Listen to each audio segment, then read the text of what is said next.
सुंदर परी आई आपके द्वार, लेकर वर्ण के विचार। बच्चों, आज आपकी प्यारी परी आपको वर्ण विचार के बारे में बताएगी। तो जरा इन चित्रों को देखो। गाड़ी, हिरन, माला, सेब। बच्चों, जब हम इन वस्तुओं का नाम अपने मुख से लेते हैं तो कुछ ध्वनियाँ निकलती हैं। अब इन शब्दों को एक बार पुनः देखते हैं कि ये शब्द किन किन ध्वनियों से मिलकर बने हैं। गाड़ी, ग जमा आ जमा ड़ जमा ई। हिरन, ह जमा ई जमा र जमा अ जमा न जमा अ। हिरन। माला, म जमा आ जमा ल जमा आ। सेब, स जमा ए जमा ब जमा अ। सेब। ये ध्वनियाँ ही हिंदी भाषा में अक्षर या वर्ण कहलाती हैं। ये भाषा की सबसे छोटी इकाई होती है। इनके और खंड नहीं किए जा सकते।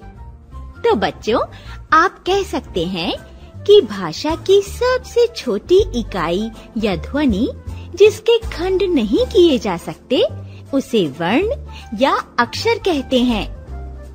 बच्चों, हिंदी भाषा में वर्ण दो प्रकार के होते हैं। पहला स्वर, दूसरा व्यंजन। स्वर। हिंदी में 11 स्वर हैं।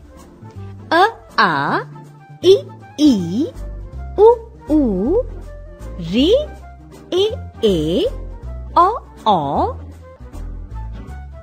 अंग, अनुस्वार तथा आहा भी वर्ण के अंतर्गत आते हैं। इनका स्थान स्वर के बाद और व्यंजन से पहले होता है। अब तीनों वर्णों के बारे में विस्तार से बताती हूँ।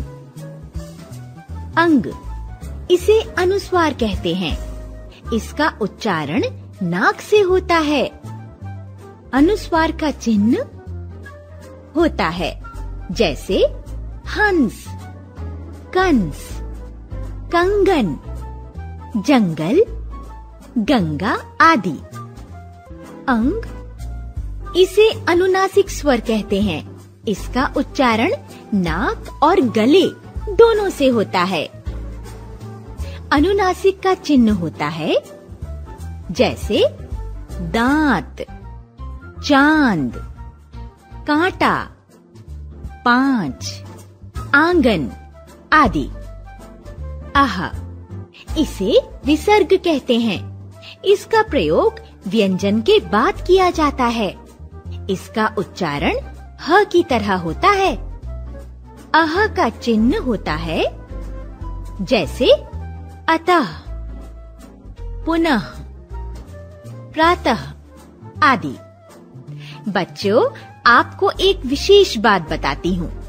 अंग्रेजी भाषा के प्रभाव के कारण औ को भी स्वर में ले लिया गया है, जैसे ball, box, office, doctor, hall, cotton आदि। बच्चों, क्या आप मात्राओं के बारे में जानते हैं? बच्चों, इन चित्रों को देखो। आइसक्रीम, भालू, सेब, तोता, किताब। इन चित्रों के नीचे लिखे शब्दों में कुछ रंगीन चिन्ह दिखाई दे रहे हैं। ये रंगीन चिन्ह ही स्वरों की मात्राएं हैं। व्यंजन के साथ स्वर न लिखकर उनकी मात्रा लगाते हैं। बच्चों, अगर ये मात्राएं न होती तो इन शब्दों को इस प्रकार लिखा जाता। इन्हें पढ़कर आपको खुद हंसी आ रही होगी और ये पढ़ने में भी अटपटे लग रहे होंगे। इसलिए स्वर जब व्यंजन से मिलते हैं तब इनका रूप बदल जाता है और ये बदला हुआ रूप ही मात्रा कहलाता है। अब मैं आपको कुछ स्वर, व्यंजन और मात्रा के योग से बने शब्द और वाक्य से परिचय कराती हूँ।